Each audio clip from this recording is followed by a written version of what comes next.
You are listening to the Horse Radio Network, part of the Equine Network family. What a beautiful day for horses in the morning.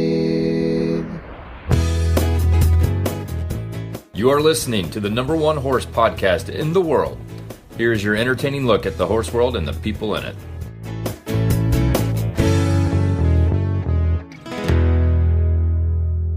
This is Solange Ellis, founder of Stable Riding, and this is the December 23rd, 2025 episode of Stable Riding with Solange, part of Horses in the Morning. I'm here the fourth Tuesday of every month to talk to you all about the rider and how we can make ourselves better in the saddle.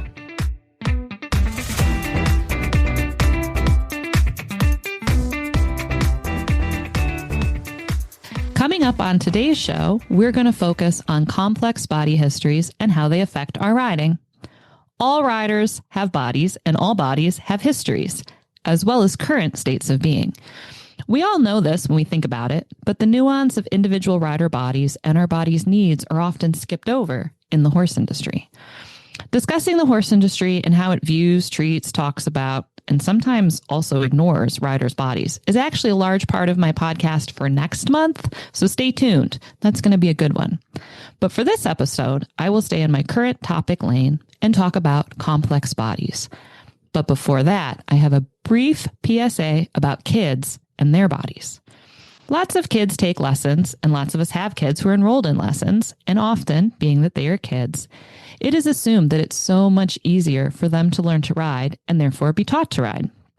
Who has heard, kids are so easy, they bounce when they fall? Now, one thing tends to be true. Being young, they often have no injuries that impact on their movement or motion on the horse's back. But they do also have two other huge obstacles that they have to overcome.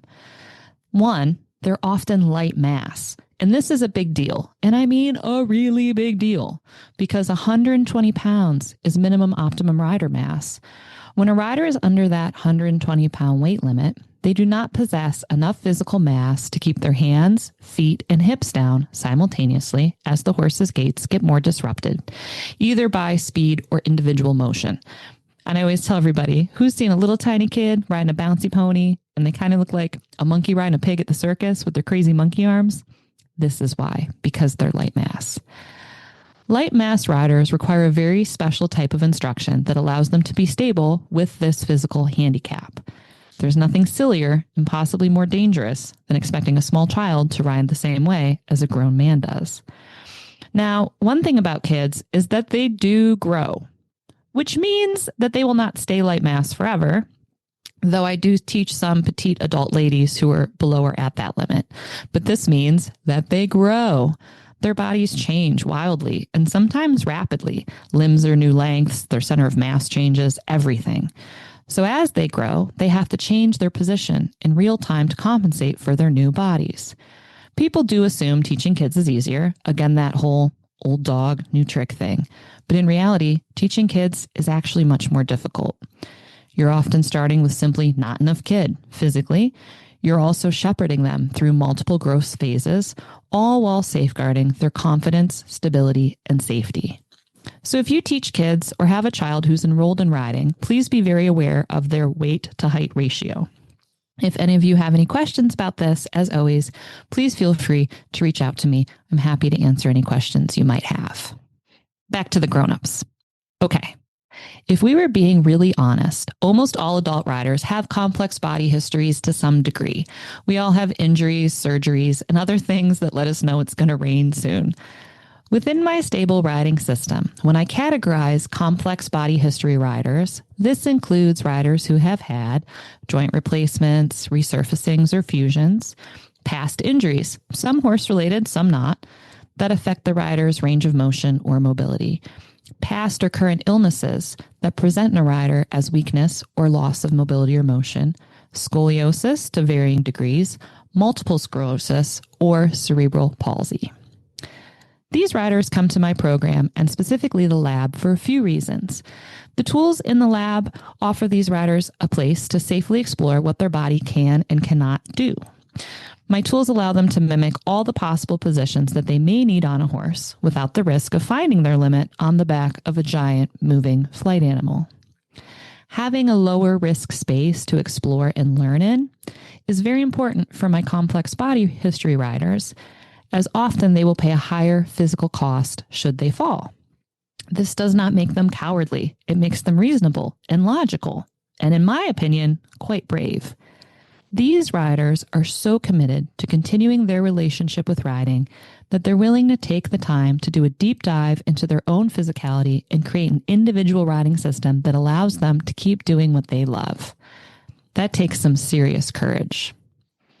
Since all of my instruction is based in stability and working with the rider's individual body type, I am uniquely suited to help guide them, both in body positions and tack recommendations. Now is a good time for me to mention what I call my Fabergé egg riders. See, dear listener, I'll say in a clinic or a lesson that I have two kinds of riders. On one hand, I have my regular riders, and on the other, I have my Fabergé egg riders. My regular riders, I'm not as concerned with them falling off. If an 18-year-old kid wants to jump bareback, I'll ask them, "Are you going to cry if you fall off?" And if they say no, I'll tell them, "Go ahead, close the arena gate and give it a try."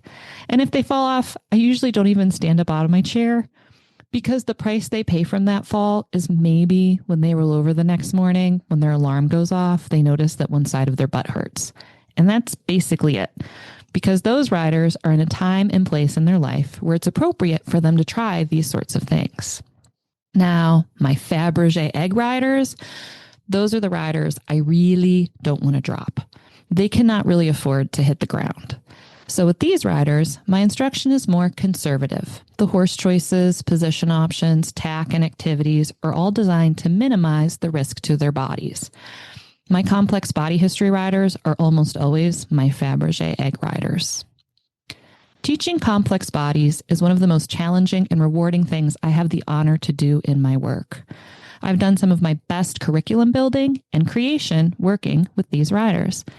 The exercises and instruction that I've invented for them have become some of my core curriculum that I give to all my riders. An instructor is only as good as their student base, and the more riders I teach, and more importantly, the more unique riders I teach, the better. Is it fun to teach a perfect rider a lesson? Sure. Tall, fit, young, smart, capable, of course. But it's not challenging. And it will certainly not be an interaction that fundamentally alters how I understand human bodies and how they interact with horse bodies.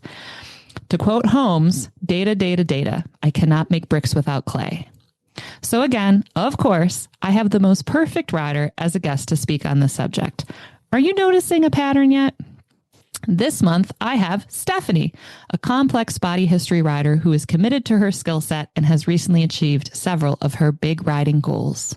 Stephanie, hello. Thank you so much for being on the podcast. I'm so stoked.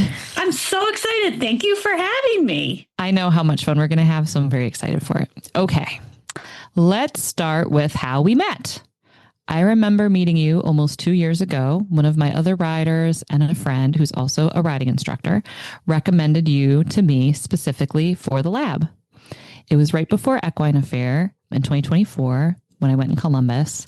And I remember you saying you wanted to get on my calendar before I got a rush of riders from that event. And boy, were you right. Stable riding really took off from there. Does that sound right to you? Is that how we met? Yes. I remember telling Sam that, so I had two horses that I was riding at the time that my body just was not getting along with, particularly at the deep seat canter. And I remember telling Sam after a lesson, I said, I think I need to go to Solange. She's like, yeah, I think that might be a good idea. Okay. So I ask everybody some normal background questions just to give the audience some idea of what kind of riding history you had. And then we'll get into the nitty gritty. Are you ready? Yeah, let's do it. Can you tell us how old you are now and how old you were when you started riding? So I'm 33 now, and I was 6 when I started riding. Now, were you always drawn to horses, or did you love for them grow as you got older? I'd say both. So I started riding at this little backyard Arabian breeding farm, and I would say it grew. Probably 2 years after that, the barn owner had a little fun show, and I remember basically show prepping this chestnut mare that I was riding. And I knew then and there, I was like, this is so much fun. If I can like keep this up and not do any other activities, this is what I'm going to do for the rest of my life. Isn't it so interesting how you can really pinpoint the moment in time when you went, this is definitely for me? Right. Like every rider has that, like that memory of when you just knew. Yeah, right. Are you comfortable sharing with the listeners some information about your own complex body history and how it affects your riding? Yeah. So I have cerebral palsy. If we can break it down a little bit further, I have, it's actually hemiplegic cerebral palsy. So it impacts my left side, both my arm and my leg. And then break that down even further. It's the kind of the subtype that I have is a tack. So it impacts my balance and coordination. And how it sort of manifests itself in my riding is a lot of probably more crookedness than I even know, and keeping my left heel down has always been a struggle. I remember the first couple times I taught you that your left leg was very constricted. Right. And, I felt I suspected at that time that it might have been contributed with the kind of instruction you had, and that you were going to have ability to have more range of motion than you thought. And I'm really glad that my hunch was right, because so much cool stuff has happened. Right. Oh, big time. In the beginning, we started working together specifically in the lab, my equicizer and on the home horse. And we've since moved on to horses, but we still sprinkle lab lessons in here and there where we would feel useful. And I know on my end, I feel very confident in saying that our biggest breakthroughs in your riding and body position that we've had together were almost always in the lab. Do you agree with that? You agree with that? 100. 100%. And I remember when you had me do your famous stability check, I remember that I couldn't even like I was so not flexible that I couldn't lean back all the way. I remember that. Yeah. And you were like, I think we can fix this. And I think it was maybe like a couple months later, you were like, you couldn't do that a couple months ago. Yeah. Oh yeah. I remember the first time I really saw you be able to like put your hips under you and bring your shoulders back. I remember the first time that you were moving your hips really fluidly on the equicizer, and the first time you stood up and your left heel went down. Do you remember that? We both just stared in the mirror. Yes. And I was like, don't move. I have to get a picture of this, because yes. You suspect that something's possible and you hope that something's possible and you work towards it. But until it really happens, you're not sure if you're going to get there. And it was really, those are some tremendous body position breakthroughs. Oh, yes. How would you describe sort of how the riding tools have helped supported you in your riding? Sometimes people are not sure about getting on them. They don't know if they'll work or if they're gimmicky or if they're really going to transfer. So I always like to ask people, how do you feel that the equicizer and the home horse really helped you upgrade your riding skills? So I knew when I walked into the lab, homie, as I like to call him, the home horse. Homie. Yep. He was going to be my best friend. And as it turned out, he ended up being. I've been on probably more exercise balls than I care to admit through physical therapy and personal training. Yep. And my hips, I'd get on them and my hips would be like, what is this? Like, we're sitting on a ball. We don't understand, what is it you want us to do? And instantaneously, when I sat on the home horse, I feel like my hips and my pelvis, my whole body basically was like, you've given us a tool that we can actually move with, and we understand, because part of cerebral palsy is there's a disconnect between my brain and my muscles. So, but instantaneously, it was like my brain was like, we understand now. Yes. I talk to people a lot about exercise balls because it's a thing that has a place. Like Right. being able to sit on a ball and mobilize your pelvis in all directions is really helpful for riders, especially in the beginning of learning how to mobilize their pelvis separate from their ribs. Like most people don't understand, like you said, neurologically, how to move their hips separate from their ribs, because unless you're like a hula dancer or a belly dancer, you don't spend a lot of time doing that in your normal adult life. So I tell people anything you do in the beginning that gets your hips moving separate from your ribs is of value. But eventually, if you're doing it specifically to ride, you need a riding specific tool. And I wish I had like the math to explain it, but exercise balls are convex, they're round. So you move around the arc on the top of it, and the horse and the home horse are convex. So you're sitting like in a bowl. So you're Right. moving in the actual direction that the horse is moving. And that's what makes that home horse such an amazing bridging step, because the arc of the motion is in the same direction as the horse. Right. Yeah. I've had a couple really big home horse breakthroughs, specifically with people with their sitting canter, where it's just like, I don't know if I would have been able to lead that person to that epiphany outside of having that tool. So Homie's a great guy. He is. He's amazing. When I met you, you were riding in a very sort of structured, built up dressage saddle with a high cantle and traditional non-jointed stirrups. And I'm always cautious when recommending a big tack chain with a rider if I've just met them, because saying everything you're riding in is wrong for you is not the best way to start like a good communication relationship. So usually over time, I'll say, hey, do you want to try this? Do you want to try that? Maybe this kind of saddle. Slowly, you and I kind of migrated you over to a very like old school model, very flat Crosby Equilibrium close contact hunt saddle. And then you tried out the MDC Super Sport Flex stirrups that have the wider foot base, and they have the offset eye at the top that goes like 45 and 90 degrees. Now, a flatter saddle is really what people think of when they're seeking more support on the horse. But a lot of times having less between you and the horse and that freedom to move your body where it needs to be is often much more secure than like a really big built up saddle. How has making such a large tack change helped your riding? And would you recommend a rider keeping an open tack or equipment mind? Oh, definitely. So I'll kind of split it. I'll kind of split both the stirrups and the saddle into two different parts. I would say with the MDC stirrups, those were one of those things where like, why didn't I make this change like years ago? Because that changed my I can actually put my heel down now because of the 90 degrees and how heavy they are. I know they don't always work for everybody, but that was a change where I was like, I needed this badly. The saddle change from the dressage to the close contact.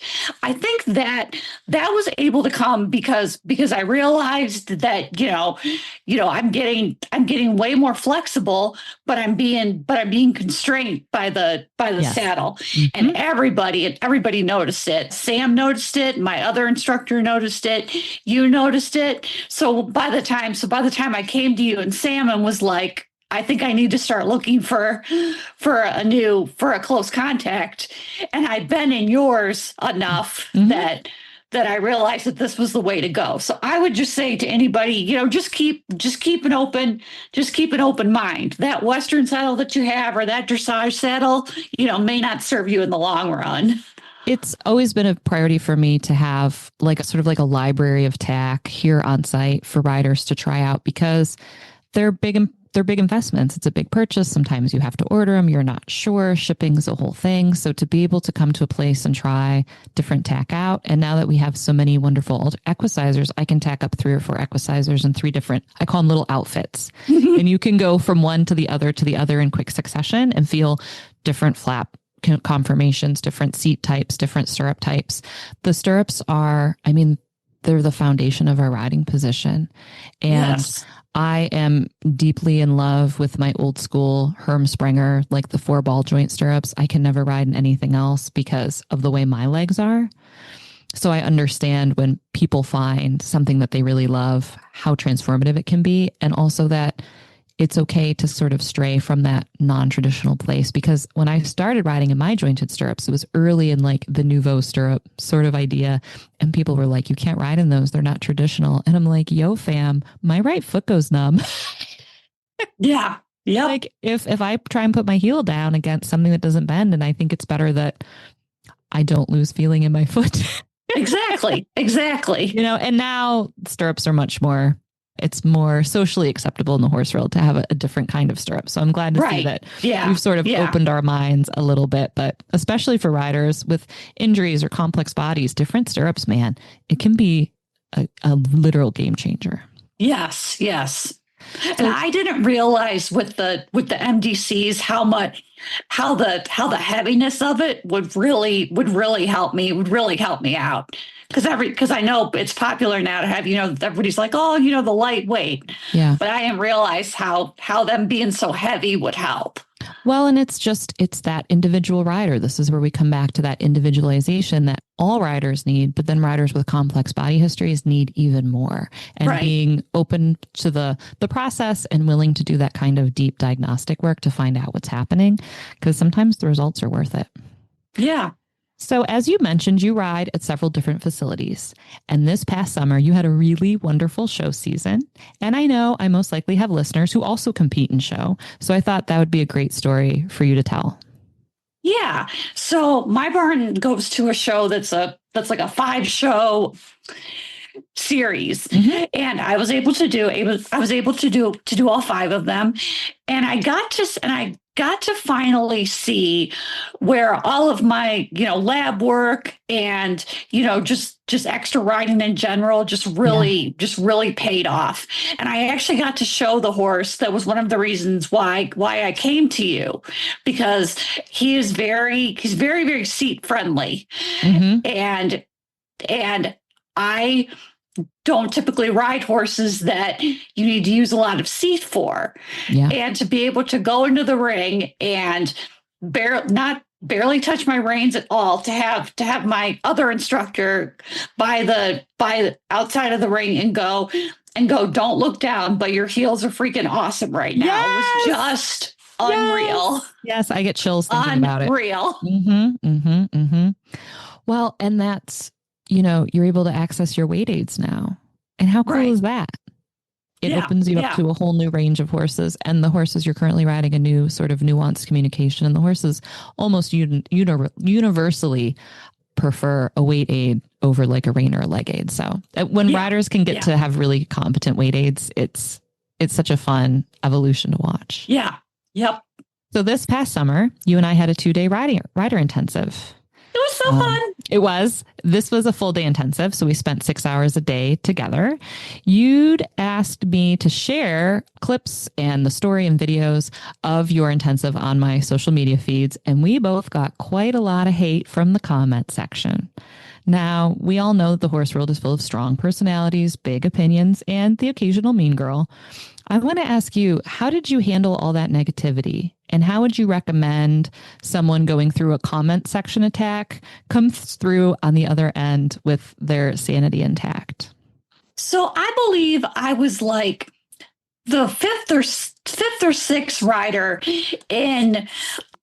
of the intensive season. Mm-hmm. So I had a pretty good idea of what was coming, because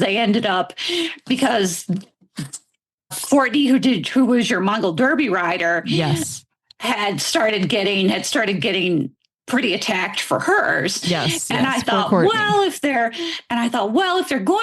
going to attack the Mongol Derby rider, who definitely needs probably stable riding way more than the rest of us, I knew what was coming. So I kind of just decided just to have fun with it, and to see from not only stable riding, but my barn as well. Everybody was just like jumping in and offering comments. So I really think I got to see the horse world kind of at its finest, with everybody just being supportive of each other.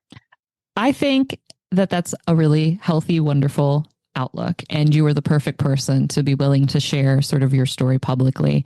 My algorithms now on social know that I have a business, so I'm constantly getting like CEO like bro content, which I think is so amusing.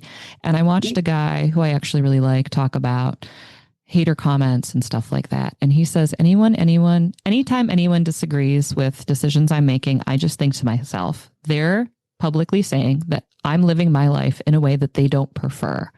And that's fine for me because they're living their life in a way I don't prefer. And we both get to live our lives the way we want. And it was kind of like this really interesting little light bulb moment. So now when I wade in and I answer people, I just think to myself, hey, I'm living my life in a way they don't prefer. They're living their life in a way that maybe I wouldn't ideally do, but that's okay. And if you can use it as a tool for your own betterment, I think it can be very like empowering and fortifying and help you sort of evolve. But you got to do some things. Exactly. The comment section doesn't mess around. Nope. So our intensive was in the warm weather months, which means we got to spend time in the lab, on horses in the arena, but also we kept going to the park, our local metro park, on some trail rides. And the reason that we designed your training this way was our goal was to prepare you for your very first fox hunt, which we did. We both prepared you and we went.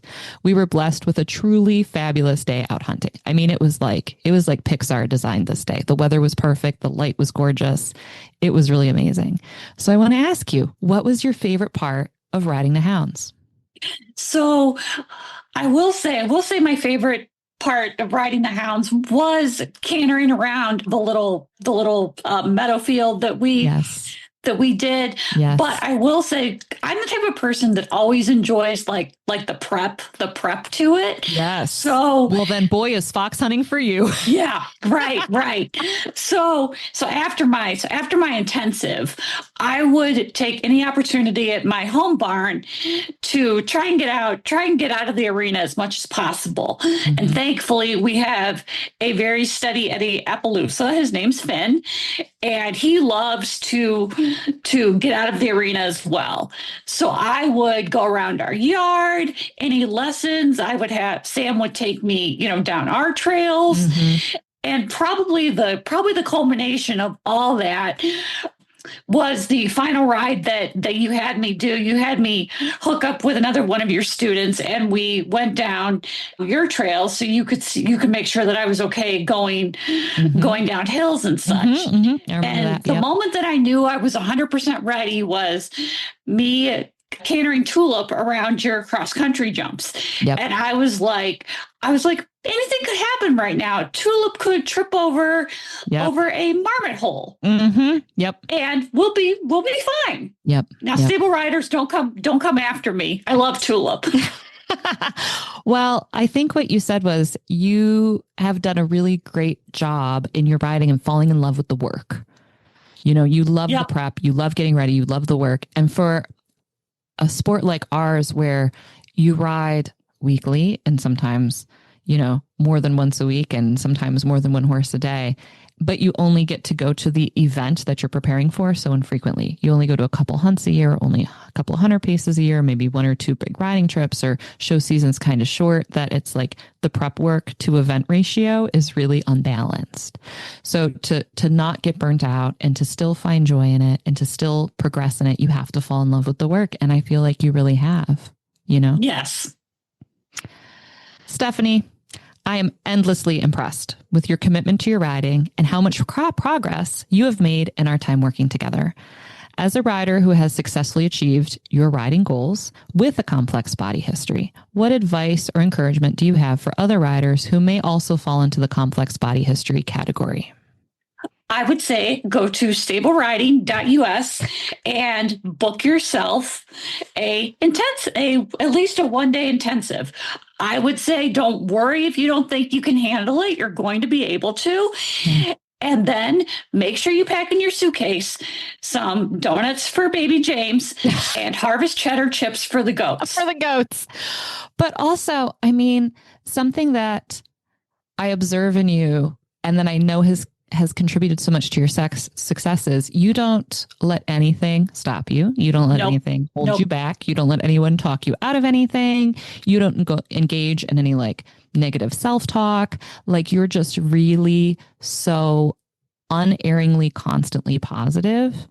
And I think riders without complex body history struggle with judgment and negative self-talk and, well, I should be, and not willing to meet themselves where they are or enjoy the phase that they're in. And I just see you have this really wonderful disposition and outlook into what you're doing. And I think that has really been the key to your success, you know? Yeah, I think so too. Because I'm always like, I think you can do this, or I think we should try this, or how do you feel about it? And you're like, yeah, let's do it. Let's do it. You're just right there the whole time. And as an instructor, I mean, what else can you ask for?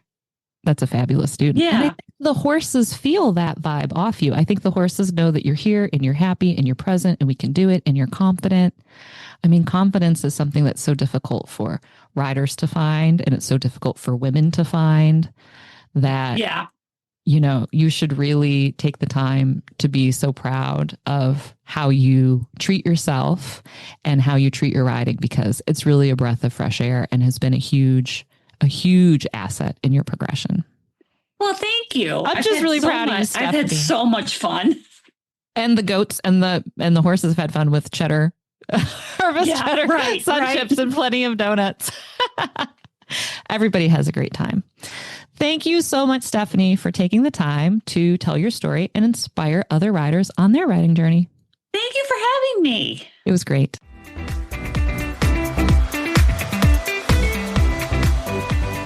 Stephanie has been such a fabulous addition to stable riding, so I really appreciate her joining the guest list here on the pod. While I sit and reflect on the complex body history riders I've taught, two things really come to my mind: joy and judgment. Riders tend to prejudge themselves, and too harshly, over what they think they can do and also what they think they should do. See, riding can be as much or as little as you want. That's the great part about this sport. We can make it what we like. You can ride fast or slow, inside or out, in any saddle with whatever goals sound fun and engaging to you. Now, sometimes the spectrum of choice can be paralyzing, but ultimately that freedom means that riding can be for anyone. I want all my riders to not pre-limit themselves. We are all more capable than we give ourselves credit for. And I really want my riders to not judge themselves for what brings them joy and allow themselves to have fun. So often I hear a rider say, I know I should be fill in the blank, but I really just want to, as though the thing they want to do, the thing that brings them joy and is fun, is lesser somehow. We should never judge what brings us joy. This month's rider tip and homework is an exercise that I actually created for Stephanie and have since used it wisely in my teaching. Okay, everybody, let's talk about leaning or being crooked on our horse. Everyone who rides can tell you about their good foot and their bad foot.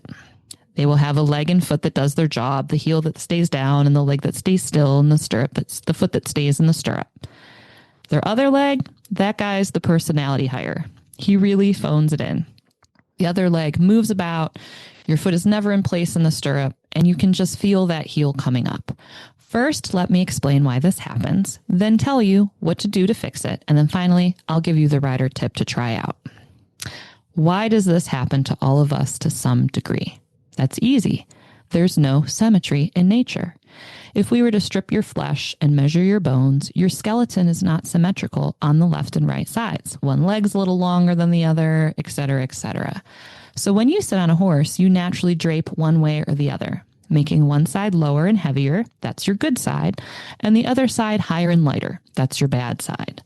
Now we know that you cannot be perfectly even side to side, as your bones are not, but we want you to look and feel as even as possible, both for the horse, but also for your personal stability. When we say good foot and bad foot, these are easy labels for heavy foot and light foot. One side has more of your body weight pulling into it than the other, which means that if you're a little heavier in your right stirrup, you're leaning a little that way, and more of your weight is on that side. So if your horse was to spook and spin out from under you to the left, you would fall off the right side so fast, you wouldn't even know what happened, like a potato rolling off the kitchen counter. So it's in your best interest to be as laterally even as possible. Now, if there's no symmetry in nature, that means your horse is not laterally even either. Most horses have a good way and a bad way, or a direction that's slightly easier for them than the other. If you and your horse's bad ways and good sides are opposite, then you cancel each other out. And on that horse, you may not notice if you're asymmetrical as much or notice it at all. If you and your horse have the same bad side, you will really feel it. And you may need to adjust just one stirrup to help you both level out. So now that we know why this happens, how do we even begin to correct it? When a rider really leans, it's very obvious to anyone looking, but 99% of the time, the rider does not know they are leaning. This makes it almost impossible for them to correct, as they don't know that they're doing it. When they sit crooked on their horse, they feel in the middle. See, their mind, their equilibrium is calibrated a little off center. So if they feel even when they are visibly leaning right, then when we center them, they will feel like they're falling off the left side of their horse, which is unnerving, so they don't want to do it, understandably.